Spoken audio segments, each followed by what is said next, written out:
wabarakatuh. Selamat pagi Bapak Ibu, Pak Waalaikumsalam. peserta webinar ESG seri 2 dengan judul Model Penerapan ESG Masa Depan dalam CSR. Perkenalkan, saya Wiranti sebagai moderator yang akan memandu acara ini selama kurang lebih 2 jam.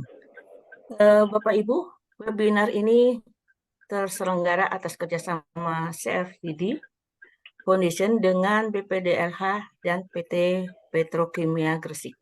Untuk itu kami sampaikan terima kasih kepada para pihak yang telah mendukung terselenggaranya webinar ini. Sebagai informasi, webinar ESG seri ini akan terus berlanjut untuk beberapa bulan ke depan dengan berbagai topik yang menarik yang nantinya bisa menjadi masukan Bapak Ibu sekalian dalam penerapan CSR dan ESG-nya di perusahaan Bapak atau di lembaga Bapak. Sebagai pengantar, saya akan menyampaikan perkembangan pelaksanaan ESG di dunia. Ini hasil riset dari Morningstar Sustainability yang dilaksanakan pada tahun 2022 terhadap 556 CSR atau Sustainability Profesional. Dan hasilnya menunjukkan 64% perusahaan menyatakan memiliki formal dokumen ESG strategik dan 26% perusahaan dalam proses pembangunan atau dalam proses membangun formal dokumen ESG strategik. Sedangkan 8% perusahaan belum melaksanakan ESG strategik dan sisanya sekitar 2% belum memahami ESG strategik. Tentu pertanyaannya, bagaimana posisi Indonesia saat ini dan penerapan ESG di Indonesia. Untuk itu kami mencoba terus mensosialisasikan ESG yang berkaitan dengan CSR-nya. Baik Bapak Ibu sekalian, sambil menunggu Pak Joko, kita putarkan dulu apa itu sih BPDLH. Silakan Mbak Riri.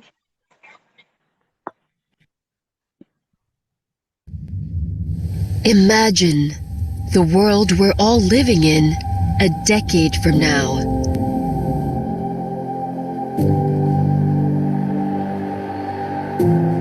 Global warming makes extreme weather more frequent and intense. By the end of the century, the global temperature is likely to rise more than 2 degrees Celsius. This leads to humanitarian crisis. This will make the Earth warmer than it already has as we speak. Indonesia is no exception. Look around us. Listen and feel our Mother Nature. Is she crying for help? Years to come, disaster will likely happen on a larger magnitude.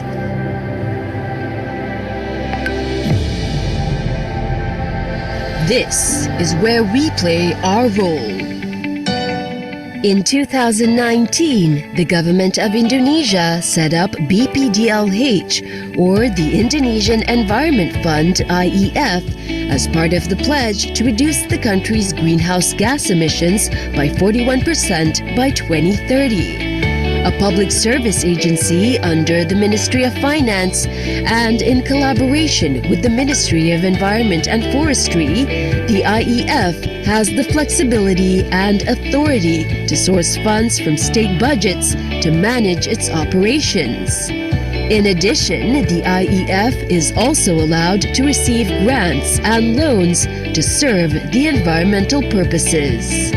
The government of Indonesia commits on combating climate change by setting up an ambitious target, reflected on Enhanced Nationally Determined Contribution ENDC 2060, which is 31.89% unconditionally and 43.20% conditionally carbon emission reduction.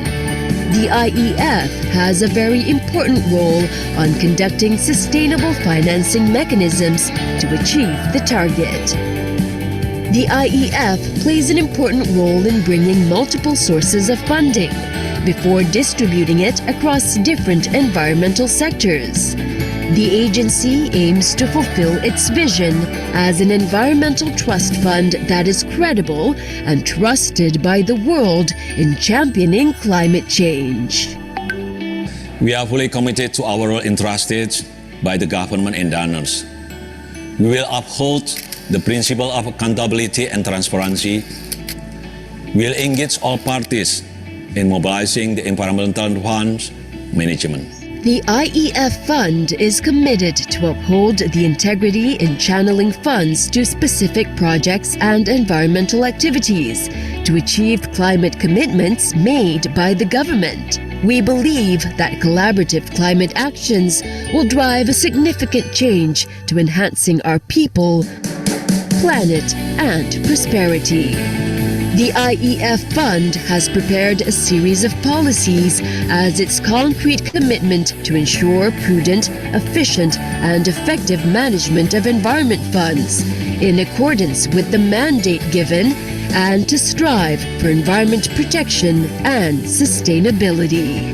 To protect our environment and every single Indonesian from catastrophic threat, creating a better future for generations. Listen and feel our Mother Nature. Is she crying for help? Look around us.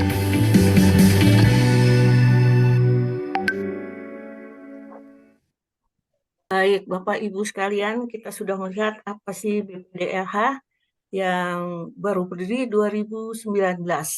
Dan ini suatu kesempatan dan yang baik bahwa Indonesia sudah memikirkan pendanaan mitigasi climate change dan pengelolaan lingkungan hidup. Baik, sementara kami masih sedikit menunggu waktu untuk Pak Joko menyampaikan. Ada baiknya kita coba diskusi tadi yang saya sampaikan, masukan dari Morningstar, bahwa dari 559 area perusahaan yang telah melakukan ESG, hanya 2% yang belum betul-betul memahami dan mengetahui apakah itu termasuk perusahaan di Indonesia. Nah, itu mungkin bisa kita diskusi sebentar, dan bagaimana ke depan, masa depan kita untuk melaksanakan ESG bersama program CSR-nya. Mungkin Pak Tendri, silakan Pak Tendri dipancing dulu. Monggo Pak, sambil menunggu Pak Joko. Baik, Bismillahirrahmanirrahim. Assalamualaikum warahmatullahi wabarakatuh. Senanglah kita bisa bertemu hari ini, ya, terutama membahas tentang ini. Hari ini agak sedikit spesifik, ya. Kita berbicara tentang bukan teknik bagaimana kita melaksanakan CSR secara operasional di lapangan teknis, tetapi kita berbicara hari ini, kita ingin berbicara bagaimana fundingnya. Karena komitmen Indonesia itu cukup besar, ya. Tadi sudah di slide di video sudah disampaikan, ya, bahwa bagaimana komitmen itu bisa kita capai. Karena tanpa melibatkan seluruh stakeholder, agaknya akan menjadi sulit buat pemerintah untuk mencapai target-target tadi. Nah, ini nanti yang akan, ya, mungkin yang lebih berkompeten tentang statistik bagaimana besarnya dana yang dibutuhkan, komitmen pendanaan yang dibutuhkan, mungkin akan lebih punya kompetensi dan didukung oleh data yang mungkin lebih real, ya, dari Pak Joko. Nah, baik Pak Tendri, di sini Pak Joko Triharyanto sudah bergabung. Baik. Selamat datang Pak Joko Triharyanto. Selamat datang Ibu Wiranti. Selamat Pak pagi. Tendri. Pagi Pak Joko, senang nih sudah bisa bergabung. Saya Bapak Ibu, terima kasih. Ya, baik Pak Joko, kita lanjutkan saja. Pak Tendri, mohon maaf, nanti kita diskusi, kita lanjutkan. Monggo. Baik, Bapak Ibu peserta webinar ESG, mari kita ikuti paparan materi dari Direktur Utama BPDLH, Bapak Dr. Joko Haryanto, SEMSE. Namun saya coba bacakan dulu sedikit biodata beliau ini. Bapak Dr. Joko Haryanto lahir di Surakarta, Surakarta Solong ya Pak. Ya, tahun 1978. Kemudian beliau pendidikan terakhir adalah Environment Science Program University of Indonesia tahun 2012 dan spesialisasi area banyak sekali nih Pak Joko, tapi saya coba linkkan atau saya hubungkan dengan apa yang sedang kita bicarakan, yaitu local government budgeting, khususnya untuk green budgeting ya Pak ya, kemudian ecological economy, kemudian spesialisasi area juga di environment study, kemudian energy efficiency dan green tax. Baik, Bapak Joko, kami persilahkan untuk memaparkan